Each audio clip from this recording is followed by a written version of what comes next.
Oke, saudara udah dengar cerita ini mungkin ribuan kali ya, cerita tentang Bartimeus sama Sakius. Jadi kisah ini terjadi waktu Yesus lagi mau masuk ke kota Yeriko. Ya, waktu dia lagi jalan mau masuk ke kota Yeriko, dia ketemu dengan seorang yang buta dan seorang pengemis. Ya, kalau saudara lihat cerita paralelnya di Markus pasalnya yang ke-10 ayat yang ke-46, saudara akan lihat bahwa orang buta ini namanya adalah Bartimeus. Ya, Lukas nggak menyebut, tapi Markus menyebut bahwa orang ini namanya Bartimeus. Bartimeus itu artinya anak Timeus. Bar itu anak, Timeus itu nama papanya. Jadi Bartimeus artinya anak Timeus. Tapi Bartimeus sendiri punya arti yang bagus. Artinya the honored one, yang dihormati. Sayangnya kondisi Bartimeus saat itu nggak dihormati. Ya, dia buta. Alkitab menyebut dia duduk di tengah jalan, dia buta dan dia mengemis. Nah, apa yang jadi kebutuhannya pengemis? Kenapa orang disebut pengemis? Orang disebut pengemis itu karena dia lack of kebutuhan-kebutuhan primer, ya kan? Apa yang dia makan, apa yang dia minum, apa yang dia pakai, mungkin dia nggak punya rumah juga. Jadi pengemis itu kurang akan kebutuhan-kebutuhan primer. Ya, cerita ini bilang jadi waktu Yesus lewat, saudara perhatikan, waktu Yesus lewat ayat yang ke-36 bilang begini, pertanyaan apa yang keluar dari mulutnya Bartimeus? Waktu orang lewat, pertanyaan yang keluar di ayat 36 dari mulut Bartimeus, apa itu? Nah, saudara garis bawahi kata ini, apa itu? Karena banyak orang Kristen yang mendekati Tuhan dengan pertanyaan apa itu? Ya, garis bawahi kata itu. Kemudian udah gitu Yesus tetap lewat dan waktu dia bertanya apa itu, orang-orang bilang ke Bartimeus kan, Yesus orang Nazaret lewat. Mulailah Bartimeus teriak, ya, Yesus anak Daud kasihanilah aku. Bartimeus punya pengetahuan yang baik loh tentang Kristus, tentang Yesus. Dia tahu bahwa Yesus adalah keturunan dari Daud, punya pemahaman teologi yang bagus. Jadi dia mulai teriak, Yesus anak Daud kasihanilah aku. Dan orang yang di depan Alkitab bilang udah jangan ribut lah, ya, jangan berisik lah. Jadi supaya dibilangin supaya diam. Tapi makin dibilangin gitu, makin keras dia ngomong kan. Yesus anak Daud kasihanilah aku. Dan sampai Tuhan dengar dan Tuhan bilang bawa orang itu ke sini. Saudara perhatikan di ayat yang ke-41 di Lukas 18 tadi. Apa pertanyaan yang Tuhan tanya kepada Bartimeus? Pertanyaan Tuhan begini, apa yang kau kehendaki supaya aku perbuat bagimu? Pertanyaan Kristus, apa yang kau kehendaki supaya aku perbuat bagimu? Wow, kita suka pertanyaan itu. Pertanyaan itu buat saya pertanyaan yang mahal. Saudara bayangin, kalau Tuhan menampakkan diri di sini, terus Tuhan nanya sama saudara, apa yang kau kehendaki aku perbuat bagimu? Apa jawaban saudara? Apa jawaban saudara? Apa jawaban saudara? Kebanyakan dari kita akan menjawab kebutuhan apa yang kita butuh saat itu kan? Saat ini dong. Kalau kita umur 45 belum kawin dong Tuhan. Gimana sih? Ya kan? Kalau kerja mungkin udah berat, tapi kayaknya hidup gak cukup-cukup. Sekali-kali berhasil kayak Tuhan. Ya kan? Kebutuhan apa yang kita rasa saat itu yang akan kita ngomong sama Tuhan kan? Iya kan? Kebutuhan yang akan drive kita. Betul gak? Betul gak? Ya kan? Nah, tapi Alkitab bilang bahwa ada yang lebih dari kebutuhan. Yaitu kerajaan Allah. Ya kan? Matius 6 ayat yang ke-33 bilang, tapi carilah dahulu kerajaan Allah dan kebenarannya, maka semuanya akan ditambahkan kepadamu. Ya kan? Apa kata semuanya itu? Kalau saudara baca dari ayatnya yang ke-25 sama ayat yang ke-31 itu disebut semuanya itu apa yang kita makan, minum, dan pakai. Itu kebutuhan primer kita. Ayat 32 bilang, di Matius 6 ayat 32, semuanya itu dicari oleh bangsa-bangsa yang tidak mengenal Allah. Tapi Bapamu yang di sorga tahu bahwa kamu memerlukan semuanya itu. Jadi Bapa tahu itu. Kalau itu kebutuhan kita, Tuhan tuh tahu. Tuhan tahu kebutuhan kita. Ya kan? Jadi semuanya itu yang disebut di Matius 6 ayat 33 apa? Itu kebutuhan kita, kebutuhan primer kita, Tuhan tahu itu. Ya. Nah, saya mau tanya, kerajaan Allah itu apa kalau menurut saudara? Kerajaan Allah apa? Atau sebelum dari kerajaan Allah kan disebut, maka semuanya itu akan ditambahkan kepada kamu. Ditambahkan itu artinya apa? Ditambahkan itu artinya bonus kan? Iya kan? Tambahan, bonus, freebie. Beli rumah dapat payung. Nah itu bonus. Ya kan? Nah orang di dunia ini banyak cari bonusnya. Padahal Tuhan bilang bonus itu nggak penting. Yang penting itu kerajaan Allah. Itu yang paling penting. Bonus mah tambahan. Itu mah datang. Beli rumah payung datang. Nggak beli payung rumah datang. Nggak ada. Ya kan? Beli rumah payungnya datang. Otomatis. Ya kan? Tapi saudara harus cari dulu kerajaan Allah. Nah apa itu kerajaan Allah? Saudara sering dengar mungkin, apa itu kerajaan Allah kalau boleh saya tanya? Kalau saya Google, jadi saya cari kan di kalau saudara lihat ke sabda.org ya, itu saya ingat banget soalnya lagi kita ikut Grow sama John, itu dia kasih tahu. Itu referensi yang bagus kalau saudara mau baca sabda sabda.org ya. Waktu saya Google saya lihat kalau saudara suka baca Alkitab bahasa Indonesia sehari-hari, itu bunyinya begini ayatnya.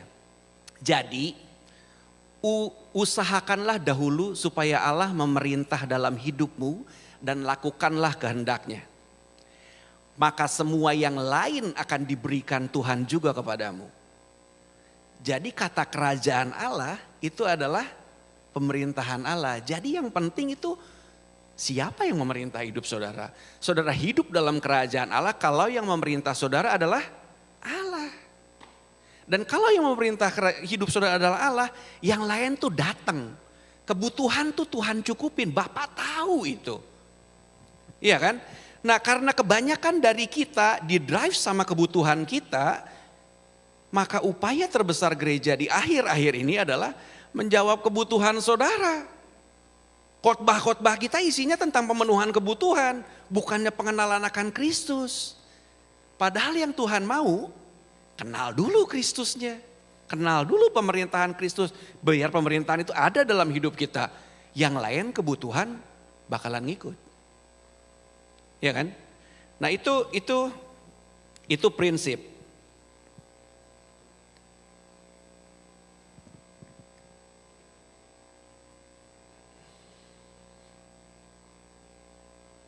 Enggak ada yang salah sebetulnya dengan pemenuhan kebutuhan saudara, tapi kita harus naik level dong. Kita harus pindah level kan.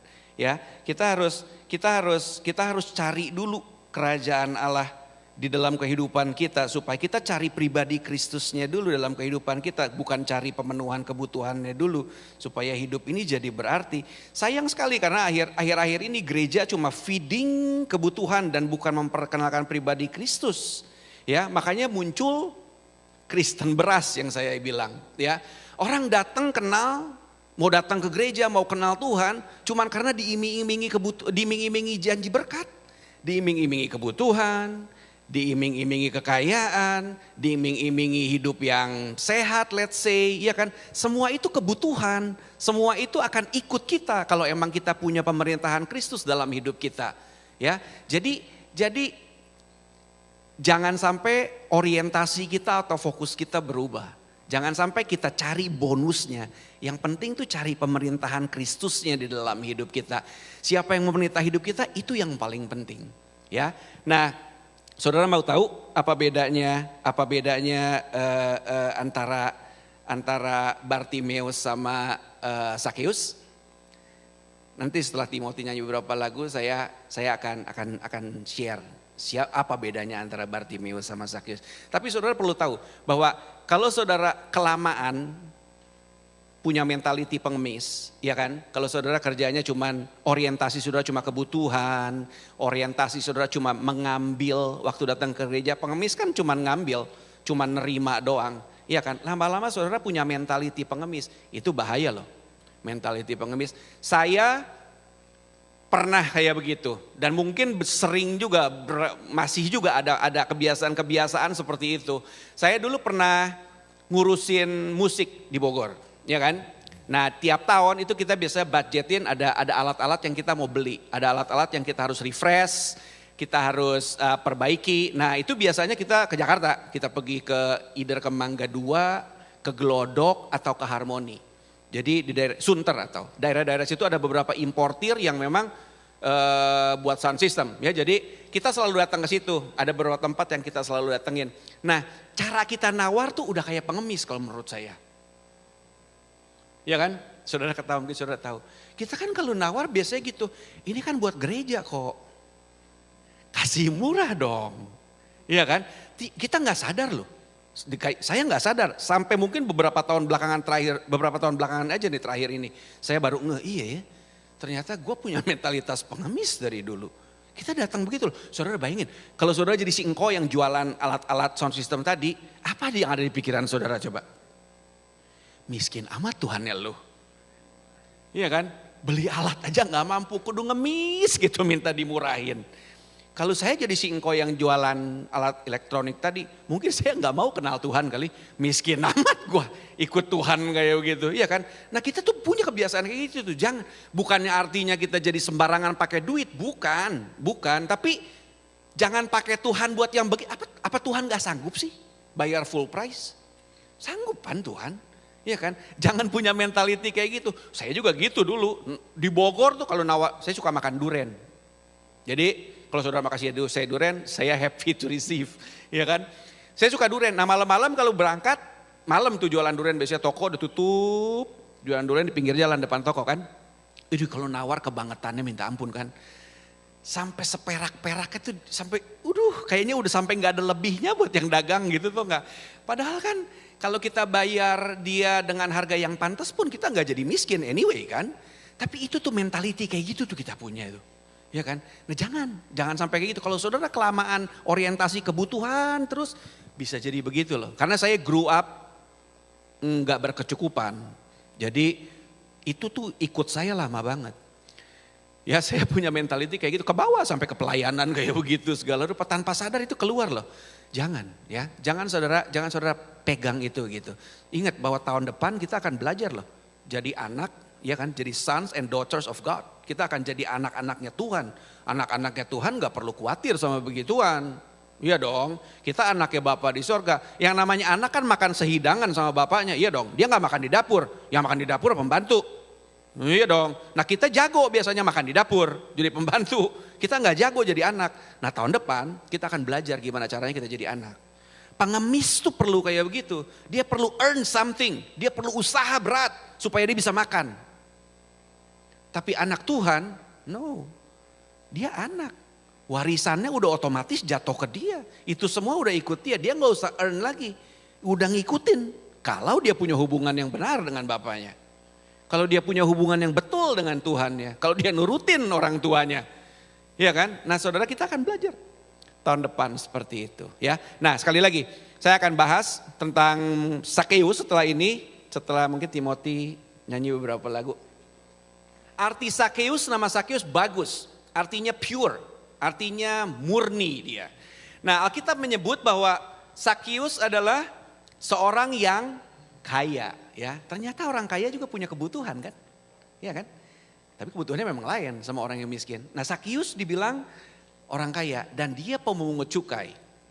Nah jabatan ini tuh nggak enak waktu itu ya. Kalau saudara tahu bahwa orang Roma, kalau saudara lihat literaturnya Alkitab, orang Roma itu dia hire orang Yahudi untuk jadi kepala pemungut cukai. Jadi dia yang tukang nagih-nagihan pajak tuh ke sesama orang Yahudi. Jadi kayak pengkhianat bangsa lah gitu kan, nggak enak banget jabatan ini ya. Jabatan yang mungkin namanya kalau orang-orang tua ajarin anak-anak mungkin namanya sering disebut sebagai contoh yang negatif kali. Jangan seperti Sakeus lu, jadi pemungut cukai atau apa ya kan. Tapi dia punya posisi yang tinggi, jadi kepala pemungut cukai. Ya dia orang yang kaya dan dia pemungut cukai. Tapi orientasinya dia beda, kerinduan dia beda ya. Waktu dia lihat, coba kita baca ya di ayat yang ke-19. Pasal 19 ayat yang ketiga, ya kan. Disebut di sini, ia berusaha untuk melihat orang apakah Yesus itu. Jadi waktu Tuhan Yesus lewat, Sakeus punya pertanyaan bukan apa itu. Kalau saudara baca terjemahan Inggrisnya. Pertanyaan Sakeus, siapa itu? Nah, saudara lihat ada bedanya? Pertanyaan Bartimeus, buat Bartimeus itu Tuhan tuh apa? Apa itu? Tapi buat Sakeus, Tuhan tuh siapa? Siapa itu? Pertanyaan Sakeus menunjukkan bahwa Sakeus mau mengenal Tuhan. Mau mengenal pribadinya Tuhan. Nah, saudara lihat, orang yang mau mengenal Tuhan, dia akan menggunakan semua cara untuk dia bisa mengenal Tuhan. Betul nggak? Ya, Alkitab kan bilang kan, ayat yang ketiga, ia berusaha untuk melihat orang apakah Yesus. Kalau saya ada di situ, saya mau bilang, Yesus itu orang Bogor. Ya kan? Siapa Yesus? Itu orientasinya Sakeus. Dia berusaha. Nah, kalau saudara mau kenal Tuhan, saudara akan pakai segala macam cara. Ya, manusia tuh lakukan apapun untuk memenuhi kebutuhannya, karena kebutuhannya yang memerintah, ya kan? Tapi orang yang mengenal Tuhan, dia akan pakai segala macam cara untuk mengenal Tuhan. Ada nggak usaha saudara buat mengenal Tuhan? Orang kerja keras supaya ada makanan di rumah. Orang kerja keras supaya badan tetap sehat, mungkin ke gym. Orang lakukan apapun untuk kebutuhannya. Ada nggak usaha saudara buat mengenal Tuhan? Saya marah nih. No. Ya, ada nggak usaha saudara buat mengenal Tuhan? Orang yang mau mengenal Tuhan, dia akan pakai segala macam cara. Dia berdoa lebih banyak, dia baca firman Tuhan lebih banyak, dia dengerin khotbah lebih banyak mungkin, dia baca buku lebih banyak. Ada hal-hal yang dia lakukan yang membantu dia untuk dia mengenal Tuhan dengan lebih dalam. Ya kan? Pakai segala macam cara dong. Kalau saudara banyak melakukan hal-hal yang lain yang buat kebutuhan saudara, balance lah dengan hal-hal yang buat saudara lebih kenal Tuhan dengan lebih baik. Sakeus melakukan itu loh, dia orang kaya. Iya kan? Alkitab bilang dia lari mendahului orang banyak. Dia lari cepat mungkin. Lari cepat nggak membuat dia lebih tinggi. Enggak, tetap pendek. Sakeus, iya kan? Lari cepat, nggak ketulungan, tetap nggak bisa lihat. Panjat pohon. Sakeus panjat pohon loh. Wow, ada satu prinsip yang yang saudara mesti tahu. Orang yang mengenal Tuhan itu dikenal oleh Tuhan. Orang yang mengenal Tuhan dikenal oleh Tuhan. Faktanya membuktikan bahwa sebetulnya antara Sakeus sama Tuhan gak pernah ketemu sebelumnya. Mereka dua pribadi yang gak saling mengenal loh. Iya kan? Gak kenal. Tuhan Yesus gak kenal siapa Sakeus, belum pernah ketemu Sakeus, belum pernah ketemu juga Tuhan Yesus. Gak kenal, tapi dia mau tahu siapa Tuhan Yesus. Lari lebih cepat, naik pohon ara. Lalu saudara bayangin, dia kan kepala pemungut cukai kan, tukang pajak kan. Kira-kira banyak musuhnya gak? Banyak musuhnya kali kan. Itu mungkin kalau lagi lari mungkin orang Sunda bilang ditengkas gitu apa sih. Iya jatuh mungkin ya kan, disikut mungkin sama orang pendek. Sikut aja, mau gak bisa dia lihat Yesus. Gak habis cara, naik pohon ara. Wah, tapi waktu Tuhan berhenti di titik itu, wow, itu hebat firman Tuhan bilang. Tuhan nengok ke Sakeus, ke pohon ara. Dia menengok ke atas. Dia bilang, Sakeus, turunlah, sebab hari ini aku mau menumpang di rumahmu. Wow, kalau saudara jadi Sakeus kaget gak? Gila nih siapa ini? Orang nih tahu nama gua. Iya kan? Tahu-tahu lagi duduk di atas pohon mungkin mau lihat Yesus. Yesus berpaling. Iya kan? Sakeus turun. Aku mau menumpang di rumahmu. Aku mau nginep di rumahmu. Ya, Tuhan tuh sebenarnya mau loh tinggal sama saudara, di dalam saudara. Hidup bersama-sama dengan saudara, bukan cuma lewat. Saudara mau tinggal bersama-sama dengan saudara. Saudara tahu gak benediction yang kita suka itu tiap minggu yang suka Pastor Jo ngomong sebelum kita pulang itu. Itu kan dari bilangan pasal yang ke-22, bilangan pasal 6 ayatnya ke-22 sampai 27 kan. Di situ kan disebut, the Lord bless you and keep you. The Lord make his face shine upon you and be gracious to you. The Lord turn his face toward you and give you peace. Wah, saya suka kalimat itu tuh. Waktu Tuhan memalingkan wajahnya kepada siapapun, itu artinya perhatian Tuhan lagi sama orang tersebut. Iya kan? Saya ada di sini, saya hadir. Tapi kalau saya lagi memalingkan wajahnya ke Ko Antoni, berarti perhatian saya lagi sama Ko Antoni kan? Iya kan? Saya bisa hadir di sini, semua tahu saya hadir di sini. Tapi perhatian saya bisa sama dia. Right? Nah saya suka makanya kata itu di bilangan pasal yang ke-6. Waktu Tuhan memalingkan wajahnya ke kita itu Tuhan lagi memberikan perhatian buat kita. Ya kan? Nah yang bisa menarik Tuhan bukannya pilih kasih. Enggak. Tapi kerinduan kita untuk mengenal Tuhan itu menarik Tuhan. Tuhan nengok sama Sakius. Turun, ya kan? Alkitab menyebut bahwa Sakius menerima Yesus dengan sukacita. Nah apa bedanya antara Sakius sama Bartimius? Karena sisanya itu yang membuat perbedaan. Ya kan?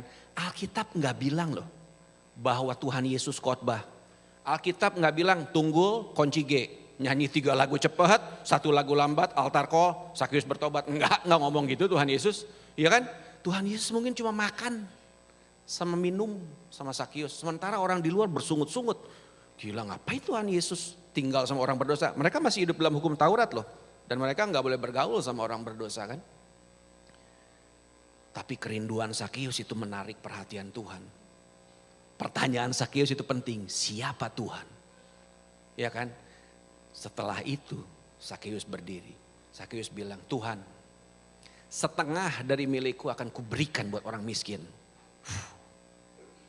Dia orang kaya loh. Setengah dari milikku akan kuberikan buat orang miskin. Wow, saudara jangan pernah pandang enteng orang miskin. Kita kadang-kadang ngerasa bahwa orang miskin itu sebagai beban buat society, buat masyarakat ini, ya kan? Seolah-olah kita dipaksa untuk menolong mereka gitu. Ya kan? Kita menolong mereka orang yang berkekurangan, orang yang miskin. Betul, tapi itu baru separuh betul. Karena kebenaran yang separuhnya lagi saya baru temukan beberapa hari belakangan ini, ternyata bahwa orang miskin itu sebetulnya sedang menolong kita supaya kita memenuhi panggilan Tuhan dalam hidup kita, memberkati mereka. Wow, jadi sebenarnya mereka ada untuk menolong kita loh. Supaya kita bisa jadi tangan sama kakinya Tuhan nih. Jangan pernah pandang enteng orang miskin. Sakius bilang setengah dari milikku aku berikan buat orang miskin. Banyak gitu. Bukan cuma sampai di situ. Keluar statement yang kedua dari mulutnya Sakius. Kalau ada sesuatu yang kuperas dari seseorang akan kukembalikan 4 kali lipat. Nah saya tanya sama saudara, ada nggak orang yang pernah Sakius peras dalam hidup Sakius? Seluruh kota Yeriko mungkin pernah diperas sama Sakius.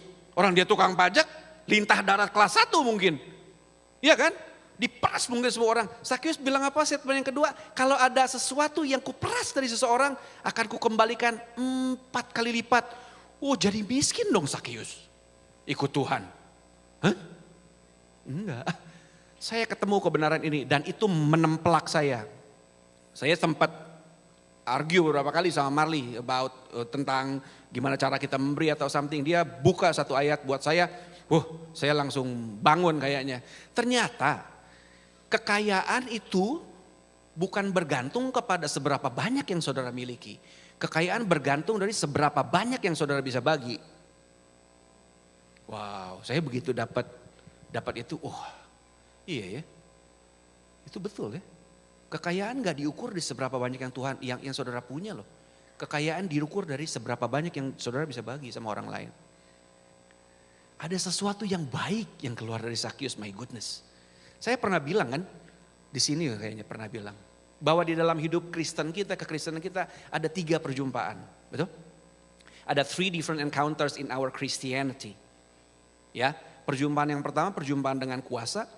Biasanya orang bertemu dengan kuasa, yang sakit disembuhkan, yang lumpuh berjalan, yang buta melihat, yang budak mendengar, ya kan? Berjumpa dengan kuasa. Nah, perjumpaan yang kedua perjumpaan dengan kasih. Biasanya orang-orang yang punya luka-luka batin gitu, berjumpa dengan kasih, ya kan? Mereka disembuhkan sama Tuhan. Tapi ada perjumpaan yang ketiga yang paling tinggi, perjumpaan dengan kebenaran. Itu yang paling mahal harganya. Sakius berjumpa dengan kebenaran loh. Dan buat saya itu mujizat. Saya masih tetap percaya bahwa Tuhan bisa menyembuhkan mujizat. Saya percaya 100% dan saya lihat dan saya alamin. Tapi itu bukan segalanya, ya kan? Apa bedanya? Bartimius dijamah Tuhan, mengalami kuasa. Dia cuma nyanyi-nyanyi sendiri, ya kan? Dia memuji-muji Tuhan sendiri, orang terinspirasi, that's it. Tapi waktu Sakius dijamah sama Tuhan, hidupnya udah nggak seperti hidupnya yang lama lagi. Di mana ada kepala pemungut cukai murah hati? Nggak ada. Dulu tuh dia kerjanya cuma ngambilin duit dari orang. Begitu dia ketemu dengan kebenaran, waktu dia dapat kebenaran dari dalam dirinya, keluar sesuatu yang baik. Hidupnya udah bukan cuma mengambil, hidupnya berbagi. Wow, itu yang saya bilang, itu mujizat lebih gede buat saya. Secara tubuh, Alkitab nggak sebut bahwa Sakyus jadi tinggi dan ganteng. Enggak, tetap pendek. Tapi dalam hatinya dia berubah. Wow, iya kan? Itu namanya ditulis terus tuh seumur kita bisa baca firman Tuhan. Sakyus mau kasih tahu sama kita bahwa kekayaan tuh bukan segalanya loh saudara. Pengenalan akan Tuhan itu yang paling utama dalam hidup saudara. Iya kan? Kita dengar kesaksian Pak Philip sama Ibu Ira. Mereka mau loh ikut Tuhan, empot-empotan waktu itu. Tapi lihat dong, Tuhan kan faithful. Seperti tulisan itu kan, God's faithfulness. Tuhan tuh faithful, dicukupin. Saya dengar cerita gitu, oh ampun dah. Belum tentu kita bisa sekuat begitu loh. Tapi kesaksian mereka powerful banget. Dan kesaksian mereka membuktikan bahwa kalau kita mendahulukan Tuhan, yang lain tuh ikut. Yang lain tuh ikut. Nah saya mau tutup dengan satu cerita. Ya, satu cerita di Perjanjian Lama ada kayaknya di 2 Raja-Raja pasalnya yang ke-5 atau ke-4 gitu. Saudara pernah dengar ada orang namanya Gehasi? Ada beberapa mungkin yang pernah dengar Gehasi, ya. Nah, kalau saudara tahu sejarah kenabian di Israel, siapa nabi yang pertama? Nabi yang pertama Samuel. Ada yang bilang Adam juga nabi, bukan. Ya, kita nggak mau ngomong itu. Samuel nabi yang pertama. Nah, ada satu nabi yang hebat di Alkitab namanya Elia. Ya, kalau saudara baca di 1 Raja-Raja pasal yang ke-17 sampai 2 Raja-Raja pasal yang kedua, itu cerita tentang Elia ada di situ semua. Dalam hidup Elia melakukan beberapa mujizat. Ada 8 mujizat yang gede yang Elia lakukan selama dia hidup. So Elia is a great man, ya, dia hebat, dia profet yang hebat. Elia melatih seorang yang namanya Elisa, betul? Ya kan, Elisa yang gantiin Elia. Nah, waktu Elia mau diangkat ke surga, Elisa kunti terus kemana Elia pergi. Dia ikutin terus kemana Elia pergi. Sampai akhirnya Elia bilang, oke, karena lu kuntit gua terus, apa yang lu mau? Ya kan? Elisa bilang apa? Elisa gak bilang, kasih dong kehwehnya yang di Gilgal. Ya kan, rumahnya yang di Gilgal, duitnya yang di Gilgal, kasih dong. Enggak, Elisa gak minta itu. Elisa minta apa? Give me the double portion of your spirit. Kasih saya anointing double, 2 kali lipat dari yang kamu punya. Elia bilang, wah permintaan lu susah. Tapi kalau lu bisa lihat gua diangkat sama kereta Tuhan ke surga, lu dapet. Ya kan? Kereta Tuhan sambar Elia, Elisa lihat kan? Dan jubah Elia jatuh. Diambil sama Elisa, ya kan? Sebelum mereka nyebrang ke Yeriko, mereka lewat sungai Yordan, dipukul sama Elisa. Bam, sungai Yordan, terbelah 2, parting. Terbelah 2, mujizat yang pertama terjadi buat Elisa. Kalau saudara baca dari 2 Raja-Raja pasal yang kedua sampai 2 Raja-Raja pasal yang ke-6, ada 15 mujizat besar yang diperbuat oleh Elisa selama dia hidup. 15. Tadi Elia berapa? 8. Elisa 15. 2 Raja-Raja pasal yang ke-17. Kalau saudara baca, ada mujizat yang paling akhir. Elisa mati. 15. Elisa mati, dia dikubur. Ada orang lagi bawa mayat, dikejar sama musuh. Dia lari ketakutan, yang matinya jatuh ke kubur Elisa. Bangun. Mujizat yang ke-16 terjadi. Iblis mau curi, 1, nggak bisa, 16 penuh. Ya, Elisa dapat 16 mujizat. Nah, Elisa melatih seorang yang namanya Gehasi. Kalau saudara lihat di Alkitab, waktu disebut kata bujang, jangan saudara pikir bego. Ya kan? Kayak orang yang gak lulus SD gitu, yang jadi pembantu rumah tangga, jangan pikir gitu. Bukan itu. Saya baca, saya Google, saya lihat terjemahan aslinya in training, dia trainee. Jadi sebetulnya Gehasi itu lagi dilatih sama Elisa untuk menggantikan dia. Ya, nah di 2 Raja-Raja pasal yang ke-4 atau ke-5 gitu, cerita ini muncul.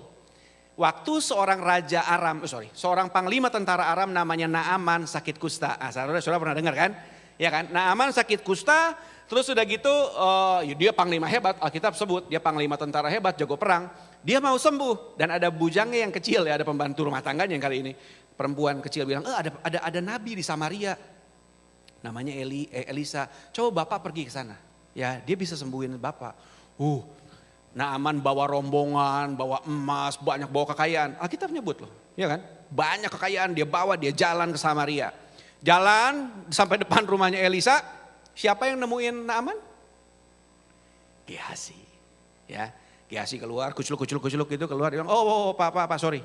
Pak Elisa gak bisa ditemuin, lagi doa puasa. Tapi Pak Elisa bilang gini, kalau Pak Naaman mau sembuh, mandilah 7 kali di sungai Yordan. Ya kan? Naaman mungkin pikir, kurang keren nih. Cuma mandi 7 kali doang di sungai Yordan. Saya nggak tahu, saya nggak pernah ke Israel, tapi orang bilang sungai Yordan kotor. Ya kan? Kotor, ya betul ya. Mungkin kotor. Jadi mungkin enggan mungkin kan. Naaman gila, udah dia jenderal besar. Ya kan? Yang datang nemuin dia bukannya Elisa lagi. Bujangnya yang nemuin. Disuruh mandi lagi di sungai Yordan yang mungkin kotor. Ya kan? Suruh celupin 7 kali. Mungkin udah mau pulang, udah kesel kali dia kan. Tapi mungkin anak buahnya bilang, hei kita udah jauh-jauh datang ke sini, kenapa nggak dicobain aja, ya kan? Gampang anyway, cuma mandi 7 kali.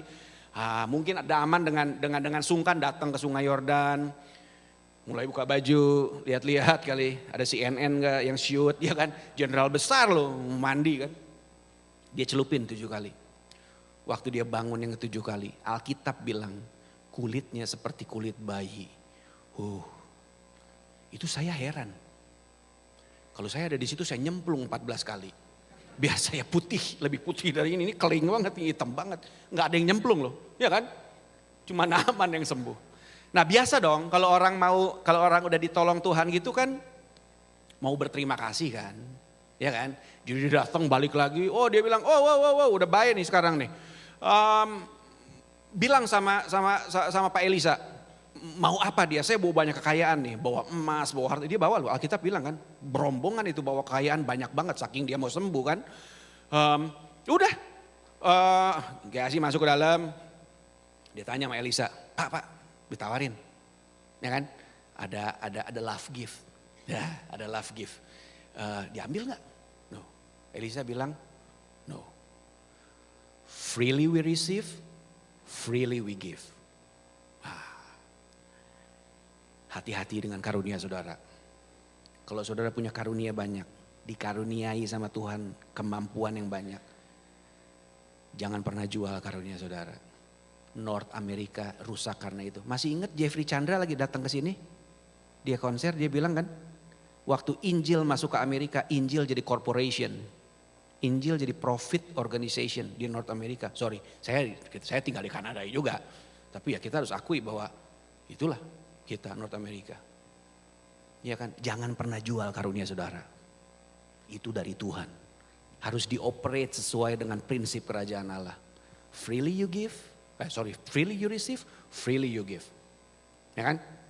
Udah, Gehazi keluar. Gehazi keluar bilang, Pak Anang, sorry Pak. Pak Elisa bilang, enggak deh, enggak ada yang diambil. Kaget kan Naaman, ini bener nih. Ini banyak nih kekayaan. Duit, emas, perak mungkin kan. Ini serius nih gak mau nih. Enggak deh, enggak. Mungkin sebelum puasa tadi kebanyakan makan kambing, dia lupa bagaimana lah pokoknya enggak bilang. Dia bilang enggak, pulang aja pulang. Dia pulang, ya kan. Naaman pulang sama kereta berkudanya. Nah sementara Naaman jalan, Gehazi mungkin ngerasa, ini mentor gue kacau nih. Ya kan, kurang, gak apa-apa dong terima love gift. Ya dong, gak apa-apa dong, ya kan. Gak apa-apa, boleh dong sekali. Mungkin dia gak nyaman lagi dia pikirin gitu, gak bener nih. Alkitab bilang, Naaman tuh naik kuda. So, baca di 2 Raja-Raja pasal yang ke-4, ke-5. Naaman tuh naik kuda berdasarkan rombongannya. Gehazi kejar pakai apa? Lari. Naaman naik kuda, Gehazi lari. I learned something. Kalau orang mengejar uang, gak ada capeknya memang. Dapat loh. Dikejar loh, dapat. Alkitab bilang, baca, saya nggak bohong. Baca di Alkitab, ketemu Gehazi, kejar dapat. Sampai di tanjakan begitu dikejar dapat. Oh my goodness, larinya Nike kali. Kalau ada Nike saat itu mungkin sponsornya Nike kali bajunya. Iya kan? Gehazi, oh my goodness. Orang kalau ngelanjar duit memang gak ada capeknya saudara. Hati-hati. Dia lari, dia dapat. Wow, dia stopin mungkin Naaman. Bos gini. Tadi waktu Pak Aman pergi, ada beberapa teman datang dari Kalimantan. Punya duit, gak punya duit mau pelayanan. Jadi ya kita perlu beberapa hal lah. Iya ambillah kata Naaman ya kan. Mau ngapain sih? Dari tadi juga ditawarin ambil. Gehazi ambil beberapa hal dia pulang. Begitu dia pulang Elisa konfront dia kan. Ya kan. Waktu engkau mengambil hal tersebut, rohku melihat. Wow, jadi begini aja kata Elisa. Sekarang kau warisi aja kustanya Naaman. Oh. Pertanyaan Elisa waktu pertama kali ketemu sama Gehazi itu, is it the time to look for money? Wow. Itukah waktunya kita cari uang? Itukah waktunya kita cari uang? Gehazi orientasinya salah. Harusnya kalau hukum double portion berlaku, Gehazi harusnya punya 32 mujizat. Betul? Dia hidup dalam pengasingan karena dia kusta. Abandon, exile. Enggak memenuhi panggilannya. Hati-hati dengan hidup saudara. Apa yang jadi orientasi saudara? Sakeus memilih yang paling baik. Hal yang baik tuh kadang-kadang musuh utama dari hal yang paling baik. Baik enggak pemenuhan kebutuhan? Baik. Kita harus dipenuhi dong kebutuhan kita. Tapi jangan orientasi kita di situ. Karena kalau saudara settle, saudara puas dengan yang baik, saudara nggak pernah bisa dapatkan yang terbaik. Suka nonton Blu-ray dong kalau ada film, DVD, Blu-ray, ya kan? Itu kalau saudara beli itu suka ada tuh belakangnya saya suka lihat deleted scenes, ya kan?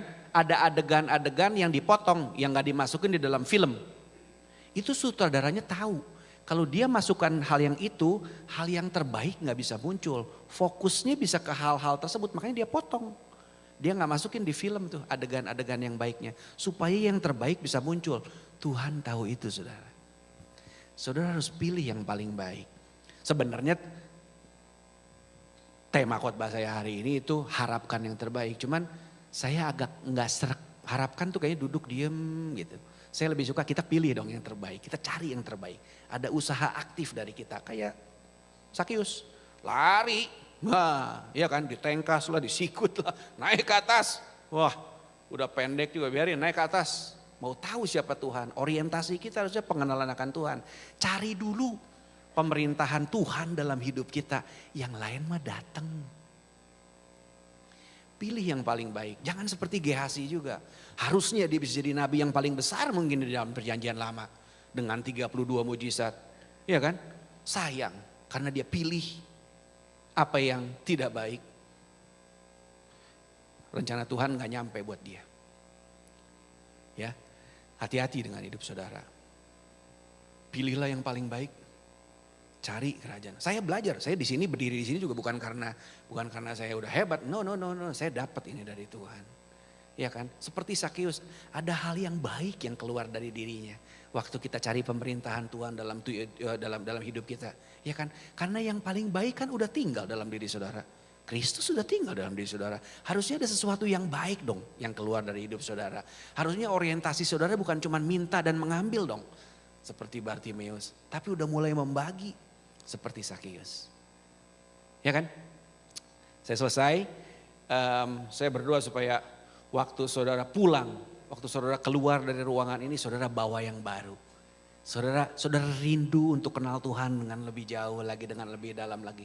Karena gini, yang akan menolong saudara di akhir zaman ini untuk bisa berdiri teguh di depan Tuhan, itu bukan karena saudara kenal pastor, kenal pendeta besar, ya kan? Bukan karena koneksi saudara, bukan karena kekayaan saudara bisa tetap berdiri teguh dalam Tuhan. Daniel pasal yang ke-11 ayat ke-32, Daniel 11 ayat yang ke-32 bilang, umat yang mengenal Allah mereka akan tetap kuat dan bertindak.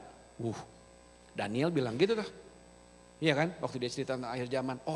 Umat yang mengenal Allah itu akan tetap tegak dan bertindak. Orang yang mengenal Tuhan, dikenal oleh Tuhan. Saudara mau mengenal Tuhan, saya mau. Ya, saya mau. Saya mau dalam hidup saya. Dan saya mau anak-anak saya dan keluarga saya juga kita sama-sama kenal Tuhan. Ya kan, biarin yang lain mah. Itu mah datang belakangan. Right? Fokus kita sama. Upayakan sesuatu, cari tahu. Bacalah Alkitab. Baca, saya dulu terus terang aja. Saya baca Alkitab itu saya tidur. Amennya besok paginya, that's okay. Ada usaha untuk saudara mengenal Tuhan. Dengerin khotbah kek, baca buku kek. Ada upaya untuk kenal Tuhan lebih jauh. Ya, nah, itu aja yang saya mau tinggalin pagi ini hari ini dan saya berdoa biar saudara diberkati. Right? So mari kita berdoa ya. Bapak sekali lagi kami bersyukur buat your grace God. Thank you for everything. Terima kasih buat kebenaran-kebenaran yang Tuhan berikan, yang Tuhan nyatakan dalam hidup kami. Kami bersyukur, kami berterima kasih buat Pak Philip dan Bu Ira juga yang sudah share pengalaman mereka dengan kami Tuhan. Berkati mereka supaya mereka bisa jadi berkat lebih lagi buat orang lain. Berkati kehidupan mereka ya Tuhan. Kami berdoa buat kami juga di sini supaya kami mau mengenal Tuhan, kami mau mendengar Tuhan, kami mau tahu Tuhan lebih jauh lagi, kenal Tuhan dengan lebih dekat lagi. Karena waktu kami tahu hati Tuhan, kami bisa mendapatkan apa yang Tuhan mau dalam hidup kami. We thank you God. Kami bersyukur kami bisa ada sampai hari ini, sampai saat ini. Terima kasih Tuhan. Sebentar kami memberikan persembahan juga. Berkati uang yang kami berikan ini Tuhan, supaya uang ini bisa digunakan untuk kemuliaan nama Tuhan. Digunakan untuk menjamah, menjangkau jiwa. Dan bukan cuma untuk hal-hal yang lain Tuhan. Terima kasih biar kerajaan Allah ditegakkan, biar kerajaan Allah dibesarkan, dilebarkan di bumi ini melalui kami Tuhan. Terima kasih ya Bapa. Kami menyerahkan kehidupan kami ke dalam tangan Tuhan. Dalam nama Yesus kami sudah berdoa dan mengucap syukur. Amin. God bless you. Selamat memberi.